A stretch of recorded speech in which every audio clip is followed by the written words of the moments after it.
Hi there. How are you doing?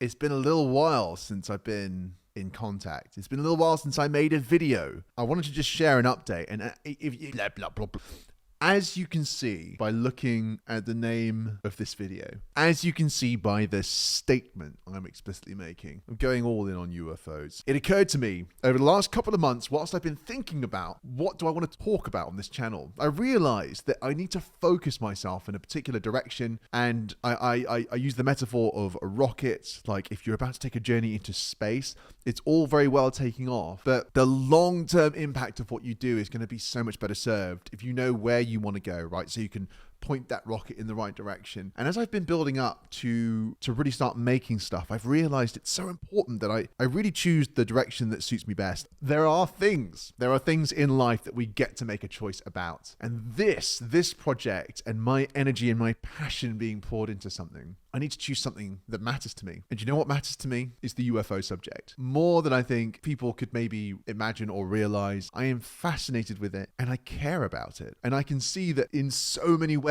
it is something that I could genuinely pour myself into. I'm going to give you 3 reasons why I've chosen to go in this direction beyond and above me just wanting it. Like, why do I care so much about it? Why am I going all in on it? As a person, I'm just fascinated by the mysterious and the unknown. And I don't think I'm alone in that. I don't think I'm particularly unique in that sense. I think there are many, many people who watch true crime, which has become like an enormous thing in our culture. What is true crime about? True crime is about who did it and can we catch them? There's this kind of nature of the mysterious, the unknown, and the elusive involved. The same with the huge rise in conspiracy culture online. We're fascinated by the idea that there could be some unknown cabal controlling things, some mystery held just out of sight. And it's the same with UFOs, where I'm willing to put my hands up and accept that it is something that fascinates me, that the unknown and the unusual and the perhaps what you want to call like fringe topics are things that tantalize me and that I find awe-inspiring and fascinating. Subjects that I want to get up and think about. When I was young, actually, my mum, I was like 16, she gave me this book. It's called Beyond Belief, and it's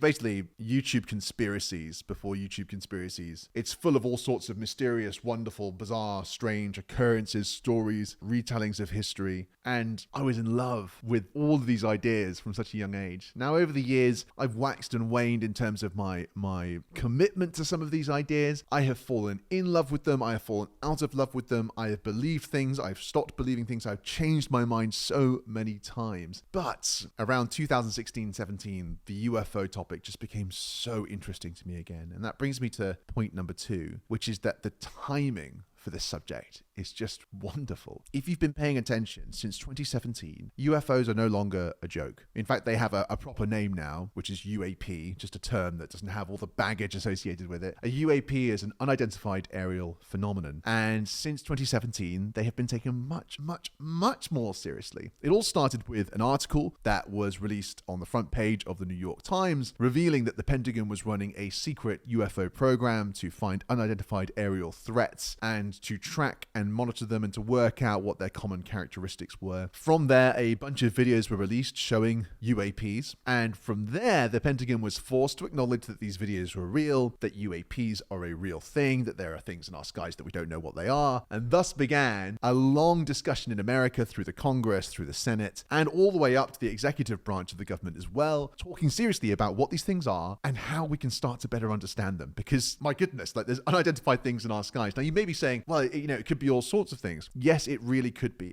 And all the possibilities are on the table, and all the possibilities are fascinating. The ATIP program, which was the Pentagon's secret UFO program, the Advanced Aerospace Threat Identification program, looked at a whole stack of UFO cases and ultimately came up with a bunch of observables. And these observables are basically common characteristics that you see across these cases. Okay, so this is coming from a government-funded program that was looking into this, and they said there are 5 common traits. I'm going to read them to you because I think this really helps to ground the fact that we're not just talking about balloons or, maybe some secret aircraft. We're talking about craft that is so advanced that it's frankly almost impossible to explain them with our traditional technology and inventory. So here are the 5 observables. Firstly, positive lift, which is the ability to fly without any visible means of propulsion. So we're talking no wings, no tail, no engines, no jet streams, all the traditional things that we associate with an aircraft. They're all absent, and yet this thing is still flying. Ability to change directions instantaneously. So human beings can withstand a 9G force, according to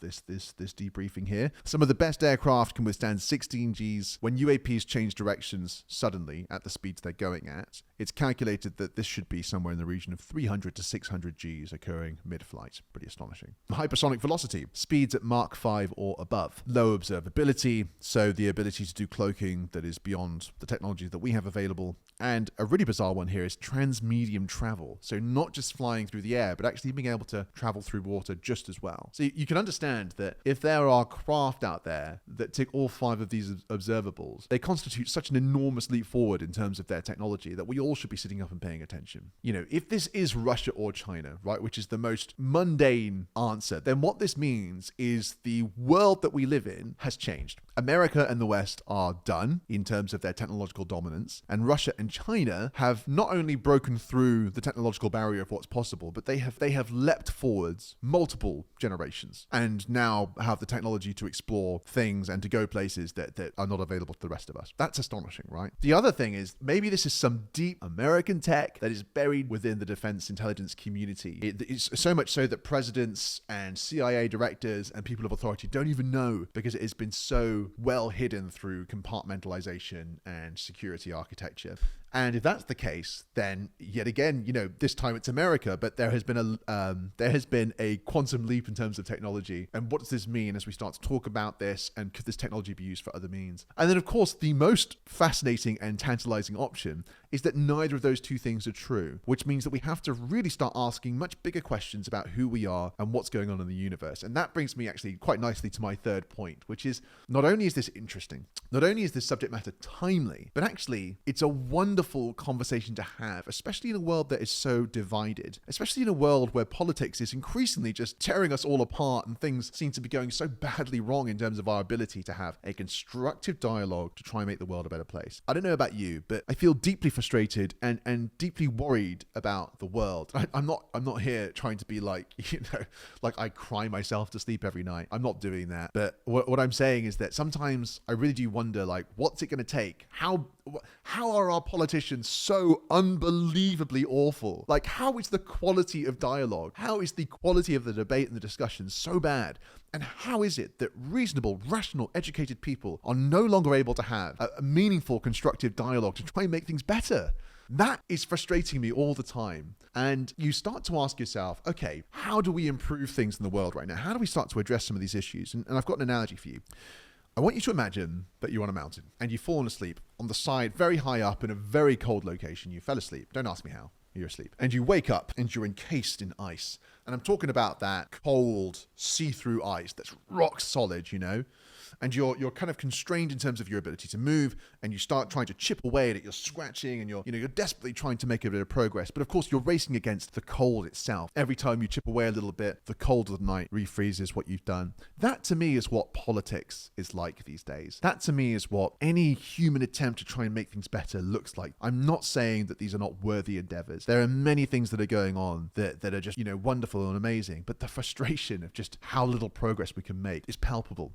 Now, back to the analogy. The sun comes up. The morning comes, the sun rises, and it bathes us in heat. And what happens is that ice starts to melt. Instantaneously, the whole problem is suddenly nowhere near as tough. It's nowhere near as rigid. It simply begins to melt. Now, I'm not saying that talking about UFOs is going to resolve everything, but I do think it represents something of a transcendent quality that can begin to alleviate the pressure of our existing pains and dialogues in a really unique way. If we start to take seriously the idea that we might not be alone, and who knows whether that's true. Right? Who knows whether that's true? I certainly can't tell you that, and I don't think anyone can. But the conversation is a real one now. We're finally beginning to ask these questions of who we are and what our place in the universe might really be. And when you start to ask those questions, what happens? Well, we have to look up and say, how are we going to interact with another intelligence? What will we tell them of who we are? What is our relationship to them going to be? And suddenly then, this sheds new light on our existing relationships. Well, how do we relate to each other? How will they see us? Will they understand our wars and our dialogues and differences that we're having. An outside pressure, even an outside threat can alleviate so many of the world's challenges and pains. Actually, it's Ronald Reagan said this at the UN once in a really provocative speech. My point is this: if we start to ask these big questions and look up to the skies, perhaps it can change the temperature and the pressure and the emotional environment in which we're having so many important dialogues here in our world. I really believe that if we pursue this, I really believe that that could help. I really believe that that could open up new ways of seeing our problems and new ways of understanding each other. And I'm not here to pretend to have all the answers. I'm not here to say like that come with me on this visionary journey. Like I'm just a regular person, but I've been trying to justify to myself, like, why is this something good to go all in on? Why is this a subject worth pursuing with vigor? And those are my 3 reasons. Firstly, I'm fascinated by the unknown and the mysterious. Secondly, it's good timing.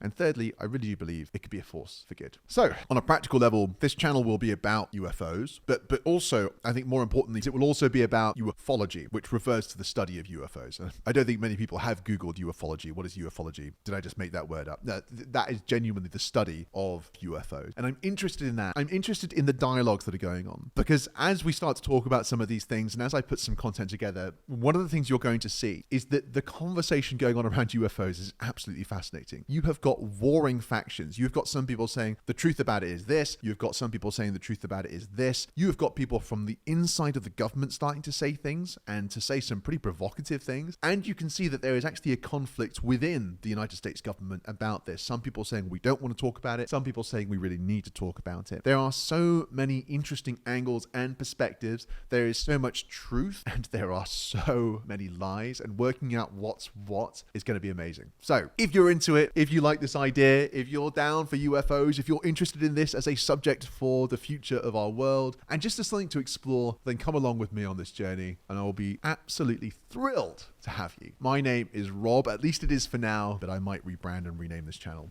That's going to come soon. Anyway, that's that. I'll see you in the next one. For now, cheers.